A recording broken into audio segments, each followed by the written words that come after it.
Hello students, आपका स्वागत है एमबी साइंस क्लासेज में। हमने पिछली बार जे प्रक्रम लेसन से स्टार्ट किया था और उस लेसन के अंदर हमने पढ़ा था पादपों में प्रकाश संश्लेषण और रंध्रों की संरचना। आज का हमारा विषय वही जे प्रक्रम रहेगा, लेकिन हमारा टॉपिक रहेगा मानव में पाचन। तो आज हम अध्ययन करेंगे मानव में पाचन की प्रक्रिया किस प्रकार से होती है। तो मानव में जो पाचन होता है वो होता है पाचन तंत्र के द्वारा, और पाचन तंत्र है वो दो भागों से मिलकर बना होता है। अब पाचन तंत्र में एक तो आता है कौन सा, आहार नाल, जिसका डायग्राम आपके सामने प्रेजेंट है, यहाँ पे आपको अच्छे से दिख रहा होगा। और दूसरा पार्ट होता है उसका पाचक ग्रंथियां। ये दोनों चीजें मिलकर मानव में पाचन की क्रिया को पूर्ण करती हैं। तो सबसे पहली बात ये आती है कि पाचन क्या होता है। पाचन को समझना सबसे पहले जरूरी है, उसके प्रोसेस के बारे में हम बाद में बात करेंगे। तो पाचन क्या है? पाचक एंजाइमों की सहायता से, पाचक एंजाइमों की सहायता से जटिल खाद्य पदार्थों को अवशोषण योग्य सरल खाद्य पदार्थों में बदलने की जो प्रक्रिया है उसे ही पाचन कहा जाता है। पाचक एंजाइमों की सहायता से जटिल खाद्य पदार्थों को अवशोषण योग्य सरल खाद्य पदार्थों में बदलने की जो प्रक्रिया है उसे पाचन कहा जाता है। दूसरी बात यह आती है कि पाचन की जो प्रक्रिया है वो बाह्य कोशिकीय होती है या अंतःकोशिकीय होती है। मानव में जो पाचन होता है वो होता है बाह्य कोशिकीय। अब इसको हम बाह्य कोशिकीय इसलिए बोलते हैं कि पाचन की जो प्रक्रिया है, अपना जो फूड है, हम जो भोजन ग्रहण कर रहे हैं वो भोजन मुख गुहा से होते हुए आमाशय, फिर छोटी आंत, बड़ी आंत, इस प्रकार से होकर पाचन तंत्र के आहार नाल के विभिन्न भागों से गुजरता है। तो ये एक नलीनुमा संरचना होती है, न कि कोई सेल्स है। सेल्स के अंदर केवल भोजन का अवशोषण किया जाता है, न कि पाचन किया जाता है। तो हम स्टार्ट करते हैं पाचन की प्रक्रिया से। अब पाचन जो आहार नाल है, मानव की जो आहार नाल है, उस आहार नाल के कौन कौन से भाग हैं, यहाँ पर डायग्राम में आपको सब स्पष्ट रूप से दिखाई दे रहा है। तो इसका जो पहला पार्ट है वो होता है मुख गुहा, दूसरा भाग होता है इसकी ग्रसनी, और तीसरा भाग है यहाँ पर ग्रासनली, चौथा होता है आमाशय, पांचवा होता है क्षुदांत्र, छठवां होता है बृहदांत्र, और एक होता है मलाशय, और एक है गुदाद्वार। तो हम यहाँ पर जो विषय पढ़ेंगे वो पाचन की क्रिया विधि को लेकर पढ़ेंगे कि पाचन किस प्रकार से होता है। तो यहाँ पर जो आहार नाल का डायग्राम दिख रहा है आपको, इसमें मुख गुहा है, ग्रास नली है, ग्रास नली को ग्रसिका के नाम से भी जाना जाता है। इसके अलावा आमाशय है, आमाशय के बाद नीचे जस्ट नीचे आपको दिखाई दे रहा है क्या, अग्नाशय। अग्नाशय के जस्ट अपोजिट साइड के अंदर आपको यकृत दिखेगा, और यकृत के ठीक नीचे आपको पित्ताशय दिख रहा है। फिर जो अति कुंडलित संरचना दिख रही है वो कहलाती है क्षुदांत्र, और क्षुदांत्र के चारों ओर जो भाग दिखाई दे रहा है आपको आहार नाल का, उसको बृहदांत्र कहा जाता है। अब एक एक करके इन सभी भागों में हम पाचन की प्रक्रिया को पढ़ेंगे। तो मैं इसको यहाँ पे मिटाने जा रहा हूं।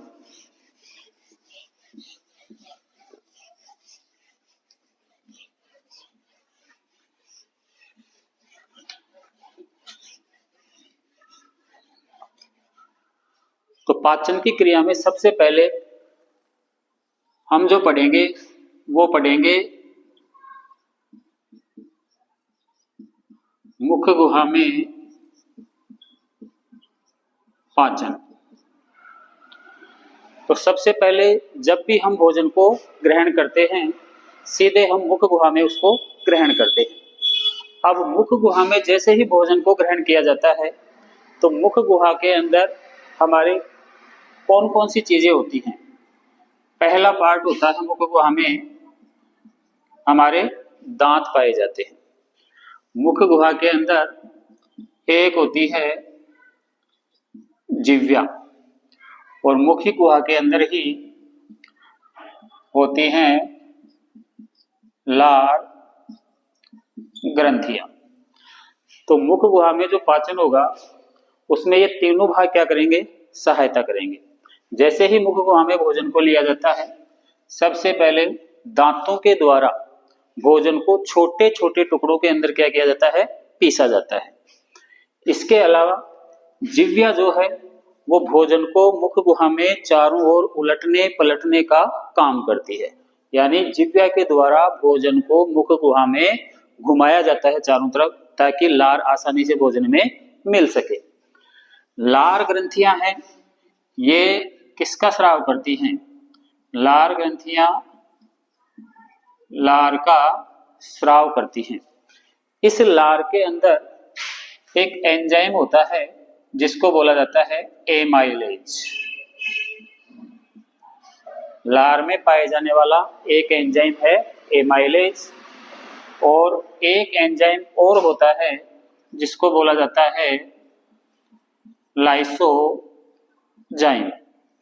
तो लार में ये दो प्रकार के विशेष एंजाइम पाए जाते हैं जिनका भोजन के पाचन में अपना अपना विशेष महत्व होता है।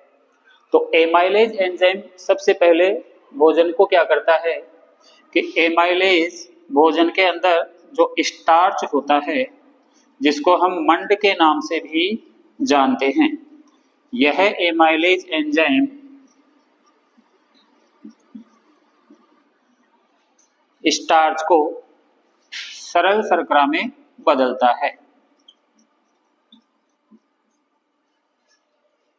लार में पाए जाने वाला एमाइलेज एंजाइम स्टार्च या मंड को, जो कि एक प्रकार का कार्बोहाइड्रेट है, इसको सरल शर्करा अर्थात सरल कार्बोहाइड्रेट में बदलने का कार्य करता है। अब बात करते हैं किसकी, लाइसोजाइम एंजाइम की। लाइसोजाइम एंजाइम क्या काम करता है? भोजन के अंदर यदि कोई जीवाणु उपस्थित है, कोई सूक्ष्म जीव उपस्थित है, तो उसको नष्ट करने का कार्य करता है। अर्थात हम ये कह सकते हैं कि लाइसोजाइम एंजाइम है वो भोजन को जीवाणु से रहित करने का कार्य करता है। अब ये जो लार है इसका एक लाभ और होता है कि लार होती है चिकनी।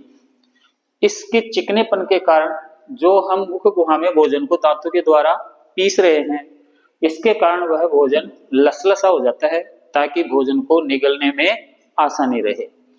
तो इस प्रकार से मुख गुहा में पाचन की क्रिया पूर्ण होती है। अर्थात वापस रिपीट कर रहा हूं मैं, मुख गुहा में जैसे ही भोजन को ग्रहण किया जाता है, दांतों के द्वारा इस भोजन को छोटे छोटे टुकड़ों में पीसा जाता है। जिह्वा के द्वारा इस भोजन को मुख गुहा में चारों तरफ घुमाया जाता है ताकि लार उसमें आसानी से मिक्स हो सके। लार ग्रंथियां हैं, ये लार का स्राव करती हैं। यह लार है वो भोजन को लसलसा और चिकना बनाने का कार्य करती है। इसमें पाए जाने वाले दो एंजाइम, जिनमें से एक है एमाइलेज एंजाइम और दूसरा है लाइसोजाइम एंजाइम। ये एमाइलेज एंजाइम है वो स्टार्च या मंड को सरल शर्करा में बदलता है। इस सरल शर्करा के कारण ही भोजन को जैसे जैसे चबाया जाता है वैसे वैसे भोजन मीठा लगने लगता है। दूसरा एंजाइम है लाइसोजाइम एंजाइम।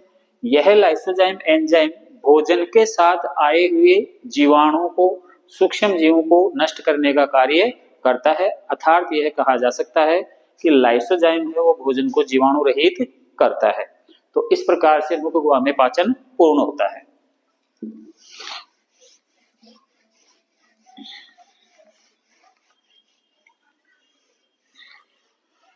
अब पाचन की प्रक्रिया में भोजन मुख गुहा से ग्रसनी से होता हुआ ग्रास नली में पहुंचता है। तो दूसरा पार्ट पढ़ेंगे हम, ग्रास नली में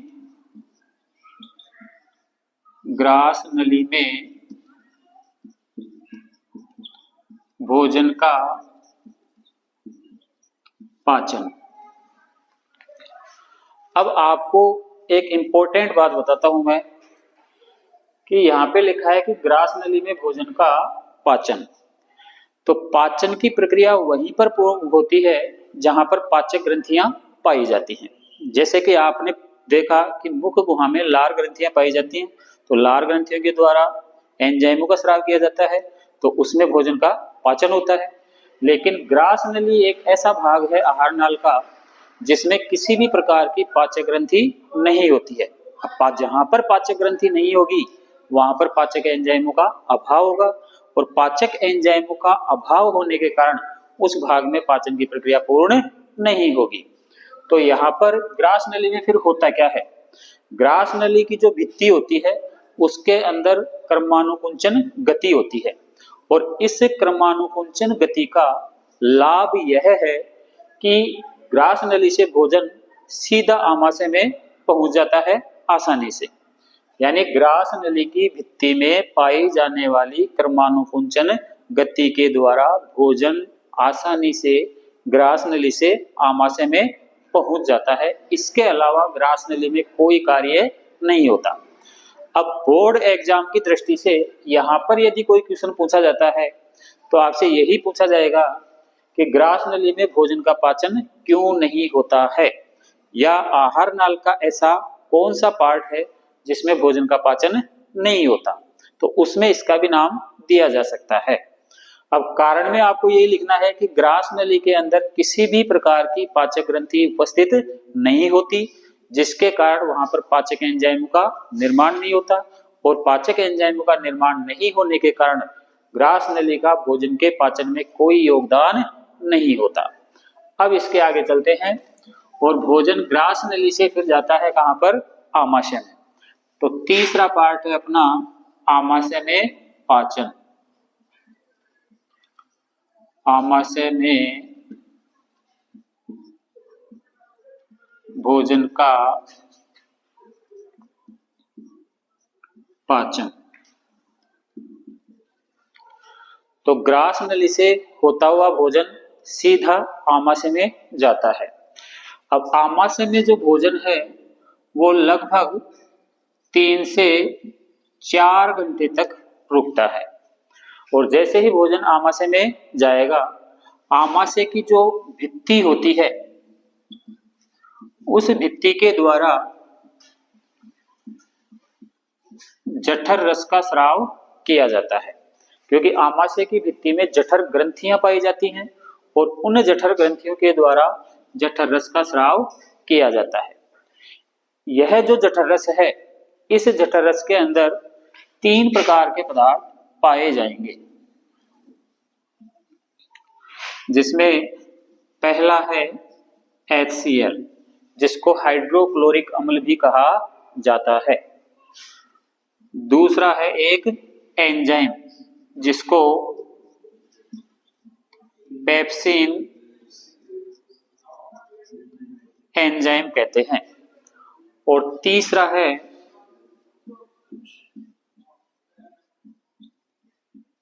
श्लेष्मा। अर्थात आमाशय की भित्ति के अंदर जो जठर ग्रंथियां पाई जाती हैं, उन जठर ग्रंथियों के द्वारा जठर रस का स्राव किया जाता है। इस जठर रस के अंदर एक होता है हाइड्रोक्लोरिक अम्ल, दूसरा होता है पेप्सिन एंजाइम, और तीसरा होता है श्लेष्मा। अब आमाशय में जो पाचन पढ़ना है, तो एग्जाम में आपसे क्वेश्चन यही पूछा जाता है कि आमाशय में भोजन के पाचन की प्रक्रिया को समझाइए, या फिर आपसे इन तीनों में अलग अलग क्वेश्चन पूछ सकता है। यहाँ पर क्वेश्चन पूछ सकता है कि आमाशय में HCl की भूमिका बताइए। आमाशय में जो HCl स्रावित होता है, उस HCl का कार्य क्या है, ये पूछा जा सकता है। भोजन के पाचन में पेप्सिन एंजाइम की भूमिका पूछ सकता है। तीसरा भाग श्लेष्मा का कार्य पूछ सकता है। तो सबसे पहले यहाँ पर HCl के बारे में पढ़ेंगे।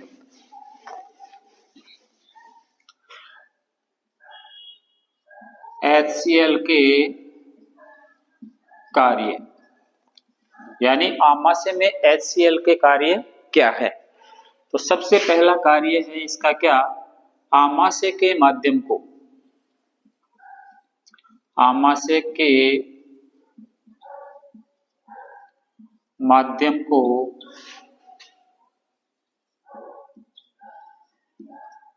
अम्लीय बनाना। तो HCl का पहला कार्य हो गया आमाशय के माध्यम को अम्लीय बनाना। यहाँ पर क्वेश्चन ये भी पूछा जा सकता है कि आमाशय में भोजन का जो पाचन होता है वो कौन से माध्यम में होता है। तो यहाँ पर आपने देखा ही है कि आमाशय के माध्यम को अम्लीय बनाता है कौन, HCl। तो जाहिर सी बात है कि आमाशय में जो भोजन का पाचन होगा वो कौन से माध्यम में होगा, अम्लीय माध्यम में होगा। HCl का दूसरा कार्य है भोजन को जीवाणु रहित करना। HCl का दूसरा कार्य हो गया भोजन को जीवाणु रहित करना, अर्थात भोजन के अंदर जितने भी यदि कोई सूक्ष्म जीव आ गया है, कोई जीवाणु आ गया है, तो HCl उसको क्या कर देगा, नष्ट कर देगा। तीसरा कार्य है इसका भोजन को गलाना। HCl एक स्ट्रॉन्ग अम्ल है, तो इसके कारण भोजन है वो क्या हो जाता है, गल जाता है, अर्थात थोड़ी लिक्विड फॉर्म में आ जाता है। चौथा कार्य है वो इसका मोस्ट इंपॉर्टेंट कार्य है। अब आपने देखा था कि आमाशय की जठर ग्रंथि के द्वारा जो जठररस स्रावित हुआ था उसके अंदर एक एंजाइम था, कौन सा, पेप्सिन एंजाइम। तो वो पेप्सिन एंजाइम जब स्रावित होता है तो निष्क्रिय अवस्था के अंदर होता है। तो भोजन के पाचन के लिए उसका सक्रिय होना क्या है, जरूरी है। तो यह जो HCl अम्ल है वो निष्क्रिय पेप्सिन को सक्रिय पेप्सिन में बदलने का कार्य करता है। निष्क्रिय पेप्सिन को सक्रिय पेप्सिन में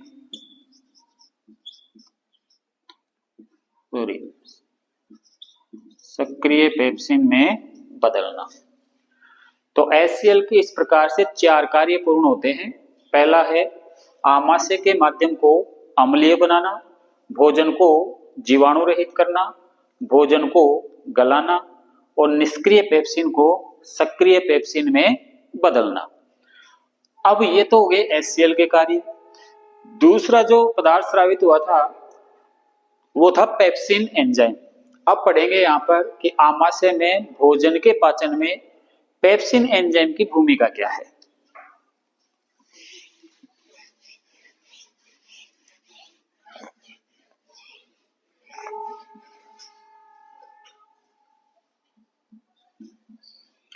पाचन में पेप्सिन एंजाइम की भूमिका, पाचन में पेप्सिन एंजाइम की भूमिका। तो पेप्सिन एंजाइम है ये प्रोटीन के पाचन को शुरू करता है, अर्थात हम ये कह सकते हैं कि प्रोटीन के पाचन की जो प्रक्रिया है वो आमाशय से शुरू होती है। ये क्वेश्चन भी पूछा जा सकता है अति लघुतरात्मक प्रश्नों में कि आहार नाल का ऐसा कौन सा भाग है जहां से प्रोटीन के पाचन की प्रक्रिया शुरू होती है। तो इसका आंसर आपको देना है कि प्रोटीन के पाचन की जो प्रक्रिया है वो शुरू होती है आमाशय से। पॉइंट पे ध्यान देना, पॉइंट ये है कि आमाशय में भोजन के में जो प्रोटीन होती है उसका पाचन स्टार्ट होता है, न कि समाप्त होता है या पूर्ण होता है। पूर्ण आगे देखेंगे कहाँ होता है। तो यहाँ पर भोजन, अब ये पेप्सिन एंजाइम क्या काम करेगा कि ये प्रोटीन को सरल प्रोटीन में तोड़ने का कार्य करता है। अर्थात आप केवल एग्जाम में ये समीकरण लिख दोगे तो भी पर्याप्त होगा, मतलब फिर बाद के अंदर जो भी आप डिस्क्रिप्टिव टाइप में लिखते हो एग्जामिनर है उसके ऊपर ज्यादा ध्यान नहीं देते। तो प्रोटीन को ये जो पेप्सिन एंजाइम है ये इसको प्रोटियोज प्लस पेप्टोन्स में तोड़ने का कार्य करता है। अर्थात ये कहा जा सकता है कि जो जटिल प्रोटीन होती है उसको पेप्सिन एंजाइम सरल प्रोटीन में बदलने का कार्य करता है। तो आपको केवल इतना ही लिखना है, यदि ये पूछा जाए आपको एग्जाम में कि पाचन में पेप्सिन एंजाइम की भूमिका क्या है, तो आपको यही बताना है कि पेप्सिन जो एंजाइम होता है वो जो भोजन में प्रोटीन जो उपस्थित होती है उसको प्रोटियोज और पेप्टोन्स में विघटित करने का कार्य करता है। अर्थात ये भी कहा जा सकता है कि जो जटिल प्रोटीन होती है उसको सरल प्रोटीन में बदलने का कार्य करता है। इस प्रकार से आमाशय में प्रोटीन का पाचन शुरू होता है और ये सरल अणुओं में टूटता है। अब तीसरा जो भाग था जठरस के अंदर वो था श्लेष्मा। उस श्लेष्मा का कार्य क्या है?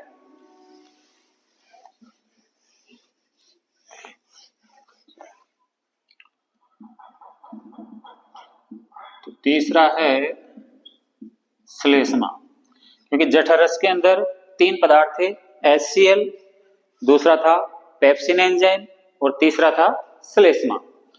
तो देखो आपने देखा है कि HCl जो अम्ल है वो स्ट्रॉन्ग प्रकृति का होता है, मतलब जठर रस में पाए जाने वाला जो HCl होता है उसकी प्रकृति होती है स्ट्रॉन्ग। अब स्ट्रॉन्ग होने के कारण ये आमाशय की भित्ति को क्या कर सकता है? नुकसान पहुंचा सकता है, जिसके कारण आमाशय क्षतिग्रस्त हो सकता है। तो ये श्लेष्मा है वो आमाशय की भित्ति को नष्ट होने से बचाता है।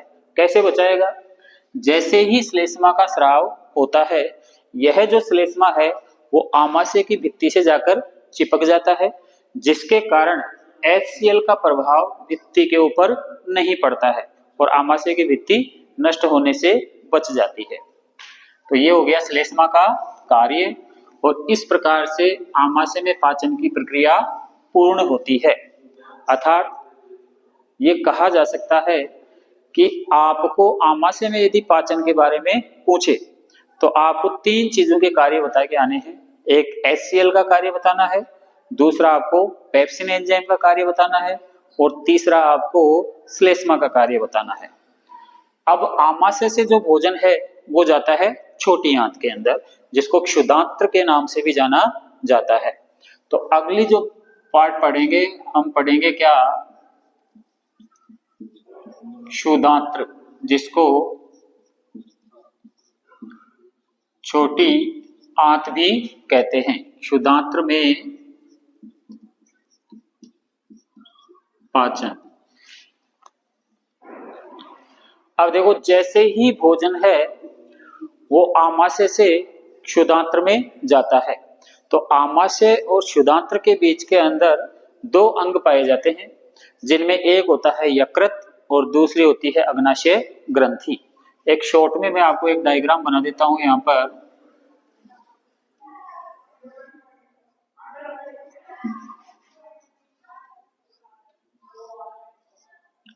ये यहाँ से छोटी आंत स्टार्ट हो जाएगी, ऐसे इधर होगी, ये है अग्नाशय ग्रंथि और ये आपका आमाशय है, और इधर आ जाएगा,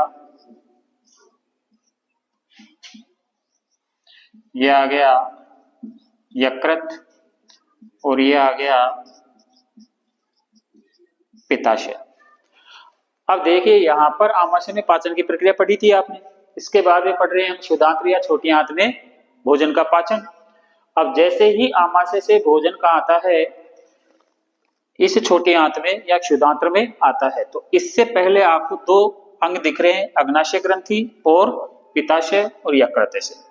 अब जैसे ही भोजन आमाशय से क्षुधांत्र में आएगा, यकृत के द्वारा पित्तरस का क्या किया जाता है? स्राव किया जाता है, और अग्नाशय ग्रंथि है वो एक रस का स्राव करती है जिसको अग्नाशय रस कहते हैं। अब ये जो पित्तरस है छोटी आंत में आकर भोजन में मिलेगा, और अग्नाशय से स्रावित होने वाला अग्नाशय रस भी छोटी आंत के अंदर भोजन में आकर मिलेगा। अब यहाँ पर यदि क्षुधांत्र में पाचन की बात करनी है तो हमारे को पित्तरस का कार्य पता होना चाहिए, हमारे को ये पता होना चाहिए कि अग्नाशय रस कैसे काम करता है इस अग्नाशयी रस के अंदर कौन से एंजाइम है जो भोजन का पाचन करने में सहायता करते हैं, तो यहाँ पर वो बात पढ़ेंगे।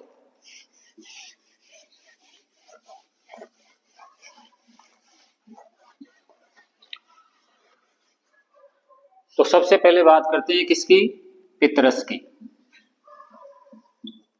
इधर देखना, यहाँ पे लिखा हुआ है पित्तरस, तो आपको एग्जाम में पूछेगा कि पित्तरस की पाचन में भूमिका क्या है। तो पित्तरस है, उसके लिए आपको एक फॉर्मूला याद रखना है कि पहली बात तो पित्तरस का क्या काम करता है, आमाशय से जो भोजन आया वो अम्लीय भोजन आया था, और क्षुधांत्र में भोजन का जो पाचन होता है वो क्षारीय माध्यम में होता है, तो उसको क्षारीय माध्यम प्रदान कौन करता है, ये जो पित्तरस होता है इसकी प्रकृति क्षारीय होती है, जिसके कारण जैसे ही भोजन छोटी आंत में आता है, क्षुधांत्र में आता है, भोजन का माध्यम कैसा हो जाता है, क्षारीय हो जाता है। अब ये पित्तरस है वो वसा की जो बड़ी बड़ी गोलिकाएं होती हैं उसको छोटी छोटी गोलिकाओं में विभक्त करने का कार्य करता है, अर्थात वसा के बड़े अणुओं को छोटे अणुओं में विघटित करने का कार्य करता है। अर्थात हम ये कह सकते हैं कि यहाँ पर वसा के पायशीकरण का कार्य होता है। पायशीकरण का मतलब होता है वसा के बड़े अणु का छोटे छोटे अणुओं में विघटित होना। तो यहाँ पर पित्तरस के अंदर आपको एक केमिकल फॉर्मूला याद रखना है, समीकरण याद रखना है किस प्रकार से कि ये काम करता है किसके ऊपर, वसा के ऊपर, जो कैसी होती है, जटिल होती है। इस वसा को ये जो पित्तरस है वो पायशीकृत वसा में बदलता है। पायशीकृत वसा क्या है, वसा के छोटे छोटे अणु होते हैं।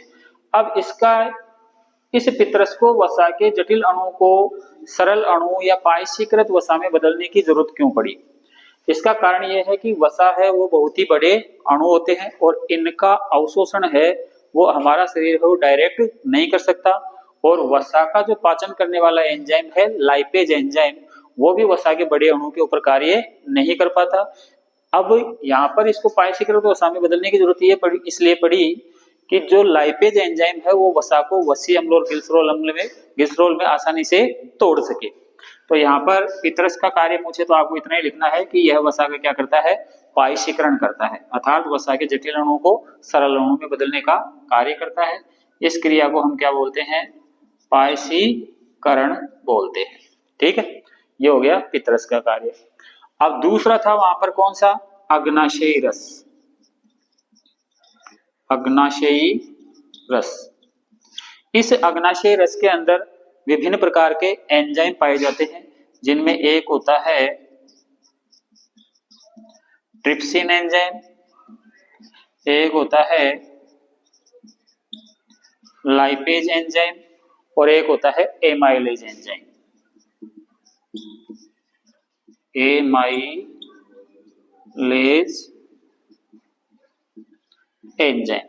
अब आप ये मत सोचना कि सर एमाइलेज एंजाइम तो वहां पर भी था, वो अलग प्रकृति का है, इसकी प्रकृति अलग है।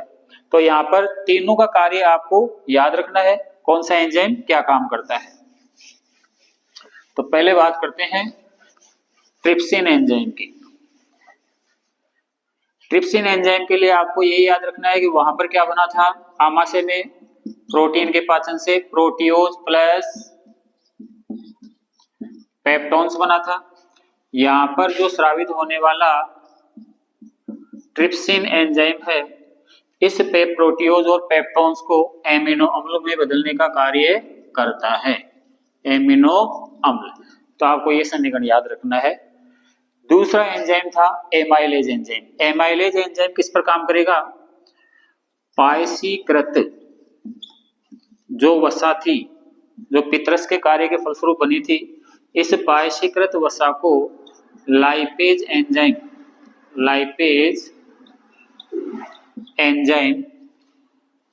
बदलता है किसमें, वसीय अम्ल प्लस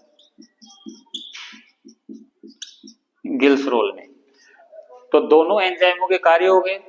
ट्रिप्सिन एंजाइम कार्य करता है प्रोटियोज और पेप्टोन्स को एमिनो अम्ल में बदलने का कार्य। लाइपेज एंजाइम है वो पायशीकृत वसा को वसीय अम्ल और ग्लिसरॉल में बदलने का कार्य करता है। इस प्रकार से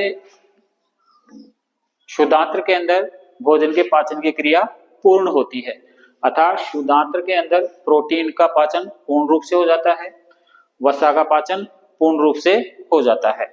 अगर क्वेश्चन आए, यहाँ पे क्वेश्चन आ सकता है कि वसा का पाचन है वो कहाँ से शुरू होता है, आहार नाल का कौन सा भाग है जहां से वसा के पाचन की प्रक्रिया शुरू होती है। तो वसा के पाचन की जो प्रक्रिया है वो शुद्धांत्र से शुरू होती है।